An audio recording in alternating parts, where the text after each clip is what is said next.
ନିଜର ବ୍ୟକ୍ତିଗତ ସ୍ୱାର୍ଥକୁ ଚରିତାର୍ଥ କରିବାକୁ ଯୋଜନାବଦ୍ଧ ଭାବେ ସାମାଜିକ ଗଣମାଧ୍ୟମ ସୋସିଆଲ ମିଡିଆ ଓ WhatsApp Facebook Instagram Hindu Christian ଧର୍ମକୁ ନେଇ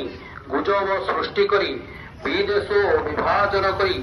ଦଙ୍ଗା ସୃଷ୍ଟି କରିବାକୁ ଚେଷ୍ଟା କରୁଛନ୍ତି। ଏଣୁ କନ୍ଧମାଳ ଜିଲ୍ଲାର ସର୍ବସାଧାରଣଙ୍କୁ ସଚେତନ କରାଇ ଦିଆଯାଉଅଛି କି ଯେ ଏହି ଗୁଜବରେ ବିଶ୍ୱାସ କରନ୍ତୁ ନାହିଁ କିମ୍ବା ଏହି ଗୁଜବକୁ ପ୍ରଚାର ପ୍ରସାର କରୁଥିବା ବ୍ୟକ୍ତିଙ୍କ ବିଷୟରେ ତୁରନ୍ତ ନିକଟସ୍ଥ ଥାନାରେ ଯୋଗାଯୋଗ କରନ୍ତୁ। ଏତଦ୍ୱାରା କନ୍ଧମାଳ ଜିଲ୍ଲାର ସମସ୍ତ ଜନସାଧାରଣଙ୍କୁ ଜଣାଇ ଦିଆଯାଉଅଛି କି